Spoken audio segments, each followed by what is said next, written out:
Everyone, आज हम plus two class के अकाउंट का एक क्वेश्चन लेके आए हैं जिसमें थियोरेटिकल हो सकता है, ये न्यूमेरिकल भी हो सकता है, 8 नंबर में भी हो सकता है, 2-4 नंबर में भी हो सकता है और 1 नंबर में भी कहीं भी मतलब आने की चांस रहता है कि सैक्रिफाइस रेशो क्या है, गेनिंग रेशो क्या है, इनका मतलब मीनिंग या फिर इनके साथ साथ इनके बीच में डिफरेंस मतलब अंतर। तो आपका पूरा क्वेश्चन किस तरह बनेगा कि सैक्रिफाइस रेशो और गेनिंग रेशो का से आप क्या समझते हैं और इनका अंतर बताइए, डिफरेंस बताइए। तो आपको जब इनका मीनिंग बताएं तो एग्जांपल देकर बताएं तो बेहतर होगा बहुत ही, और डिफरेंस तो आप डिफरेंस के हिसाब से बताएंगे ही, तब पूरे नंबर मिलेंगे आपको। जो 8 नंबर का है या कितने भी नंबर का है, 4 नंबर का है, तो अच्छी तरह से बताना चाहिए। और 1 नंबर में तो सिर्फ आपसे यही पूछेगा सैक्रिफाइस रेशो का मीनिंग, या फिर एक क्वेश्चन दे देगा सैक्रिफाइस रेशो निकालो। तो सैक्रिफाइस रेशो का आपको पता होना चाहिए फार्मूला क्या है, old ratio minus new ratio. Gaining ratio का क्या फार्मूला है, new ratio minus old ratio. Sacrifice ratio कब निकाला जाता है, जब पार्टनर का एडमिशन होता है। गेनिंग रेशो कब चाहिए हमें, जब पार्टनर रिटायरमेंट होता है या उसकी डेथ हो जाती है, तब हमें गेनिंग रेशो की ज़रूरत पड़ती है। तो इस तरह हमें इनका पता होना चाहिए, जिससे कि हम इसके बारे में आसानी से अच्छी तरह से बता पाएंगे। तो अब हम स्टार्ट करते हैं। सबसे पहले हमारा सैक्रिफाइस रेशो है, ठीक है। सैक्रिफाइस रेशो क्या है, जब भी फर्म में नया साझेदार एडमिशन लेता है, प्रवेश करता है, तो पुराने साझेदार को अपने हिस्से में से कुछ हिस्सा नए साझेदार के हिस्से में सैक्रिफाइस करना पड़ता है, त्याग करना पड़ता है। तो उसे त्याग अनुपात या फिर सैक्रिफाइस रेशो कहते हैं। दोबारा सुन लीजिए, जब नया पार्टनर आएगा बिजनेस में, तो पुराने पार्टनर उसको कुछ ना कुछ अपने लाभों में से हिस्सा देंगे। उस त्यागे गए हिस्से को क्या कहते हैं, त्याग अनुपात मतलब सैक्रिफाइस रेशो। और इस सैक्रिफाइस रेशो में ही क्या होगा, नया साझेदार द्वारा लाई गई जो गुडविल की राशि है, गुडविल का अमाउंट है, उसको सैक्रिफाइस रेशो में ही बांटा जाएगा। ध्यान रखना, क्योंकि ख्याति की राशि वह क्षतिपूर्ति है जो पुराने साझेदार को उनके द्वारा किए गए त्याग के बदले में प्राप्त होती है। मतलब जो गुडविल नया पार्टनर लेके आया है, वो किस खुशी में दे रहा है पुराने पार्टनरों को कि भाई वो बिजनेस में पार्टनर बनेगा। वो उसका एक जुर्माना मतलब एक चार्ज लगा लो, कुछ भी लगा लो, उसको पार्टनर बनाया जा रहा है। तो इस तरह गुडविल के अमाउंट लेके आएगा, उसको सैक्रिफाइस रेशो में बांटा जाएगा। और सैक्रिफाइस रेशो का अगर फिर आगे जाके आपको बोलेगा सैक्रिफाइस रेशो का फॉर्मूला क्या बन जाएगा, new ratio minus old ratio. तो इस तरह से सैक्रिफाइस रेशो का मीनिंग मैंने आपको बता दिया। अब लेके चलते हैं गेनिंग रेशो, ठीक है, लाभ प्राप्ति अनुपात। गेनिंग रेशो कैलकुलेट करने का फॉर्मूला होता है new ratio minus old ratio, ठीक है।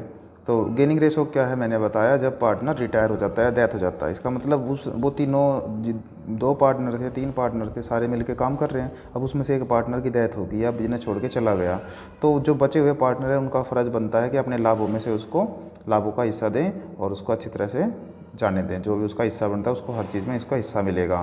तो गुडविल में जो हिस्सा मिलेगा, वो गुडविल का जो हिस्सा है वो किस रेशो में निकलेगा, गेनिंग रेशो में, मतलब लाभ प्राप्ति अनुपात में। तो इसमें लिख भी रहा, देखो किसी साझेदार के अवकाश ग्रहण करने या मृत्यु होने से भविष्य में लाभ कम साझेदारों में लाभ क्या है भाई, जो साझेदारों में बांटा जाएगा, ठीक है। अतः इस अवस्था में शेष साझेदारों के लाभों के हिस्से में से कुछ ना कुछ वृद्धि होती है। अतः शेष साझेदारों के बीच जिस अनुपात में यह वृद्धि होती है, इसी अनुपात को लाभ प्राप्ति अनुपात कहा जाता है। मतलब जब पार्टनर बिजनेस छोड़ के चला गया, तो लाभों का हिस्सा तो छोड़ दिया ना उसने वहीं, तो उससे पुराने पार्टनर है उनके लाभों में वृद्धि हो गई। और जितनी जिस स्पीड से वृद्धि, जैसे 1:1 में, 2:1 में, जिसमें भी, तो उसी अनुपात में फिर वो गुडविल का हिस्सा उसको देंगे। वो नया जो बिजनेस छोड़ के जा रहा है पार्टनर, उसको उस हिसाब से गुडविल में हिस्सा मिल जाएगा। तो जितना वो लाभ प्राप्त करेंगे, लाभ प्राप्ति अनुपात गेनिंग रेशो वो कहलाता है। अब गेनिंग रेशो का फॉर्मूला लिख देना आप कि new ratio minus old ratio. एक एग्जांपल दे के आप इसको मीनिंग को क्लियर कर सकते हैं। तो 4 नंबर में खाली गेनिंग रेशो पूछ सकता है, खाली ओनली सैक्रिफाइस रेशो पूछ सकता है, या फिर डिफरेंस पूछ सकता है। तो अब मैं आपको लेके चलता हूँ गेनिंग रेशो और सैक्रिफाइस रेशो का डिफरेंस है जो अंतर में किस तरह से आपको बताना है। एक तो आप मीनिंग बताएंगे, अर्थ, मतलब कि जो गेनिंग रेस सैक्रिफाइस त्याग अनुपात को इंग्लिश में सैक्रिफाइस बोलते हैं, ठीक है। तो यह जो रेशो है, इसमें क्या होगा, पुराने साझेदार द्वारा नए साझेदार के पक्ष में अपने हिस्से का त्याग किया जाता है। जो पुराने पार्टनर है वो नए के हिस्से में अपना मतलब जो लाभ का हिस्सा है वो दे देंगे रेशो, ठीक है। और गेनिंग रेशो में इसका अपोजिट हो जाएगा कि इसमें रेशो है जो शेष साझेदार द्वारा अवकाश ग्रहण करने वाले या फिर मृतक साझेदार के हिस्से को प्राप्त किया जाता है। मतलब यहाँ तो क्या था त्याग अनुपात में, सैक्रिफाइस में, कि वो लाभों का हिस्सा सैक्रिफाइस करते हैं, वो देते हैं, मतलब पार्टनर जो आता है उसको। यहाँ पे जो पार्टनर जाता है गेनिंग रेशो में जो पार्टनर जाता है उसका हिस्सा भी ये रख लेते हैं। तो इसका ये मतलब है यहाँ पे गणना का समय मतलब कैलकुलेशन का जो टाइम है, यहाँ पे कैलकुलेशन जब की जाएगी सैक्रिफाइस रेशो की, जब बिजनेस क्या होगा भाई, किसी पार्टनर का एडमिशन करेगा, नए पार्टनर का एडमिशन के टाइम हमें सैक्रिफाइस की कैलकुलेशन करनी होती है।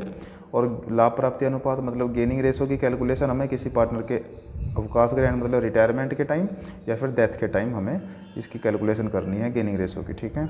तीसरा पॉइंट है कैलकुलेशन का जो फॉर्मूला है, गणना का सूत्र है जो, इसमें क्या है फॉर्मूला कि सैक्रिफाइस रेशो निकालने का old ratio minus new ratio, और उसमें इसका अपोजिट हो जाएगा new ratio minus old ratio gaining ratio का, ठीक है।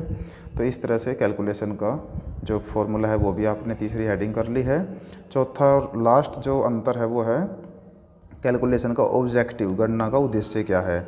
इसमें गणना का उद्देश्य है कि जो पार्टनर नया बिजनेस में आ रहा है उसकी गुडविल को सैक्रिफाइस रेशो में बांटा जाएगा और पुराने पार्टनर उसको आपस में रख लेंगे। तो गुडविल को बांटना इसका मेन उद्देश्य इसमें ये है, और वो भी किस रेशो में, सैक्रिफाइस रेशो में।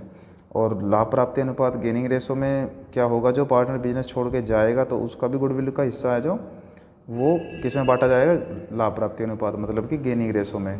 तो इसका ये उद्देश्य है कि अवकाश ग्रहण करने वाले साझेदार को दी गई ख्याति की राशि शेष साझेदार द्वारा लाभ प्राप्ति अनुपात में दी जाती है। मतलब कि जो रिटायरमेंट हो रहा है पार्टनर उसको गुडविल का जो हिस्सा मिलेगा वो बचे हुए पार्टनर है उसको गेनिंग रेशो में बांट के दे देंगे, ठीक है। तो इस तरह से मैंने त्याग अनुपात, लाभ प्राप्ति अनुपात, सैक्रिफाइस रेशो, गेनिंग रेशो में अंतर आपको बताया। खाली ये अंतर भी 4 नंबर में आ सकता है, तो बड़े ही ध्यान से आप इसको करें और सुने, तभी आप इसको कर पाएंगे। Thank you.